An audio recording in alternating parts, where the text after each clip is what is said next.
way too high tech for me. No, really not. Okay. Yeah.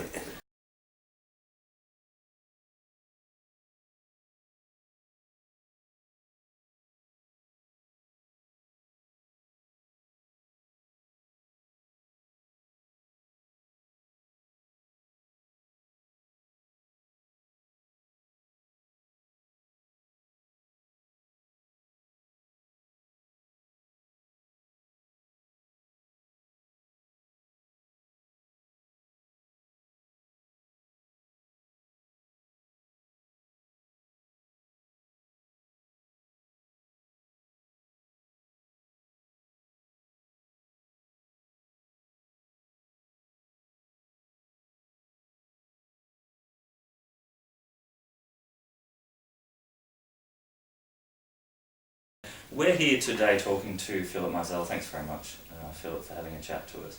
I'm wondering, just for the students' benefit, if you could give us a quick summary of your experiences during the war and afterwards. Okay. I was born in Vilna. It is the capital of Lithuania now. When I was born, it was part of Poland. The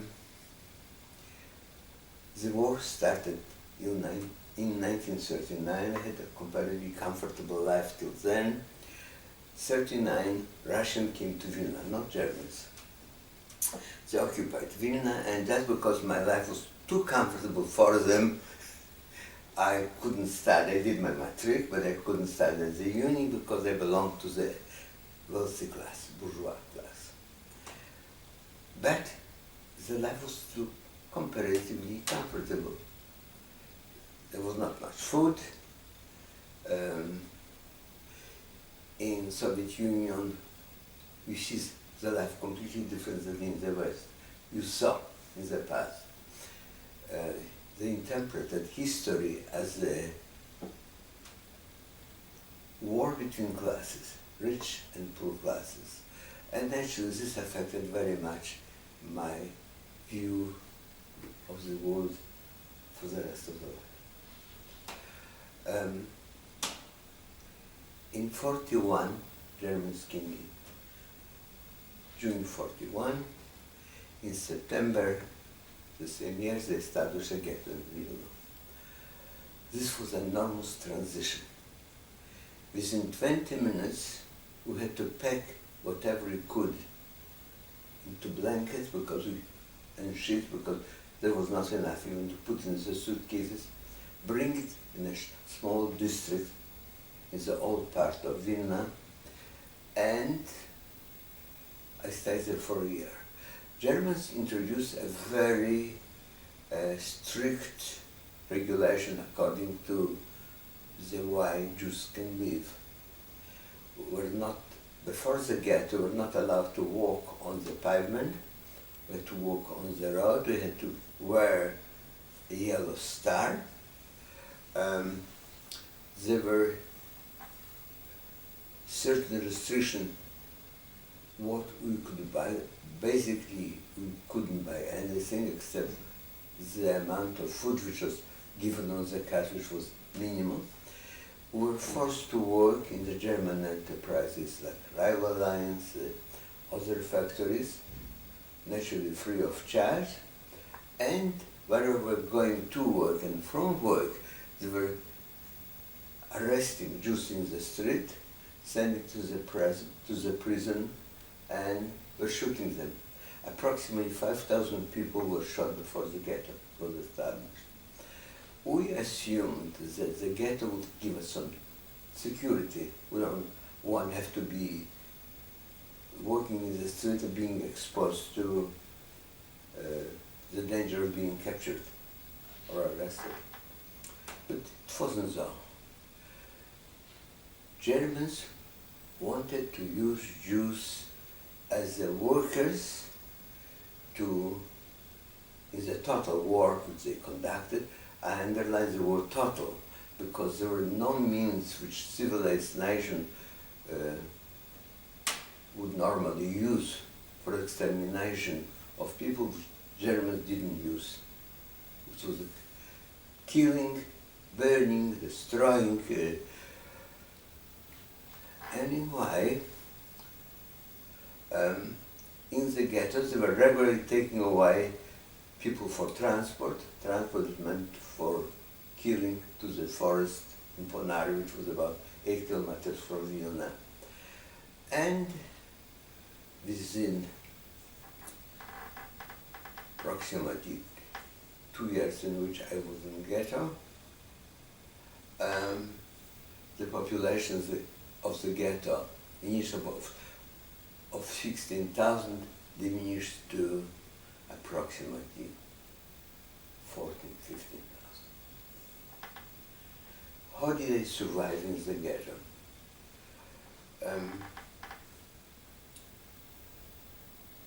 Germans wanted to preserve only people, lives of the people who could help them in their war effort.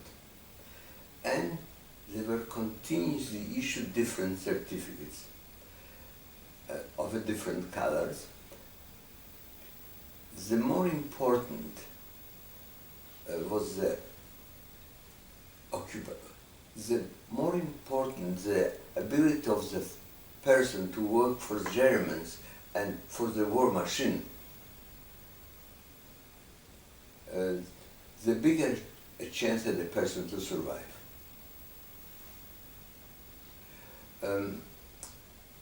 My father was smart, and one day he said, "Look, I have a friend who works for the German in and HKP, it means army garage, which is very important from the point of view of Germans in conducting the war. And they are looking for automotive electrician." I learned about electricity at school during the physics, and cars were very rare then. But going to school, sometimes I saw a car, and there were buses passing our street. So I became automotive electrician. I explained at work that I usually did electrical installation at home, which is completely different from the electrical installation in the car, and within 6 months I learned the trade, which was very important, because in 1st of September of 1943, the ghetto was liquidated. Some people were sent to Estonia. Sorry, it wasn't the beginning of Vilna ghetto liquidated. It was liquidated on 23rd of September. Some people were sent to Estonia, some people were shot at the nearest cemetery, some people were sent to concentration camp. And you were sent to a concentration camp at that stage? Actually, what happened in ghetto, there was a resistance group. Young people said that we won't just die so easily, we will fight for our life before we die. We'll die with honor. Our aim was to collect arms or whatever we could use to fight Germans. Why at this stage we intended to fight Germans, there were electric bulbs. At this stage, the air from inside the electric globe, the air is sucked out. The element burns the vitamins, that's why it burns for such a long time, and it could be used for lighting. At the early stages, the air was sucked out from the top, and you can break off the little teeth at the top of the bowl, pour in some lead and acid, seal it again with lead, and the idea was when you fight Germans, you throw the globe in their files, the acid will spill at these files, and actually you will be blind, won't be able to fight. So when they arrested me, I had a few gloves in my pocket, so it was very interesting. We were young and we decided we would put resistance. There were about 150 people. We divided in 2 battalions. One battalion locked himself in a hospital where they had a little bit of arms. The second group didn't get armed, only had these electric gloves. And we were all standing on the yard waiting for the Germans or Estonians, whoever, was assisting them in just giving the Jews to come. Suddenly from both sides of the square, which had only two entrances, appeared Estonians, soldiers with machine guns, and said,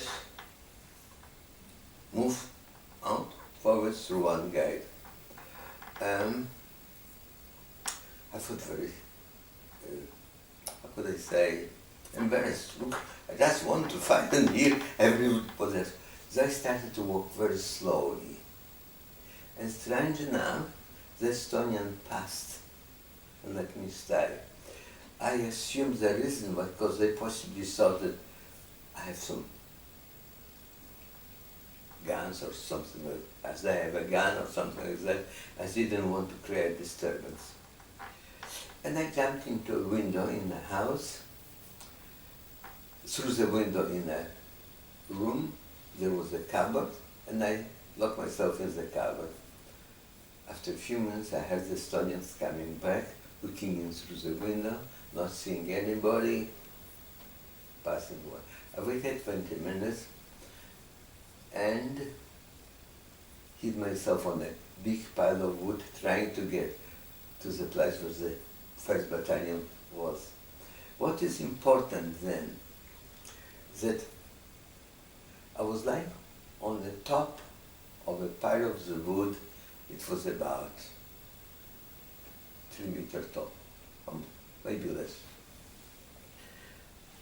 And I saw an Estonian soldier entering the yard where I was hiding. He passed underneath the pile of wood. By this time I already had an axe. And I had a dilemma. Should I split his head with the axe and be bribed, commit an act of heroism, participate in war, or don't do it? Why? Because there was collective responsibility.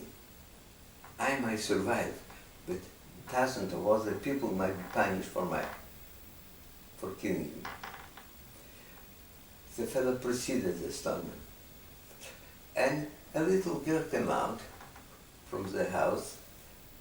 The yard was surrounded by, in Poland, in the center of the building always was a yard, and around it there was living quarters. A little girl came out, and she had a little axe. It was rather comical. And the Estonian fellow saw that. I was afraid he would shoot her.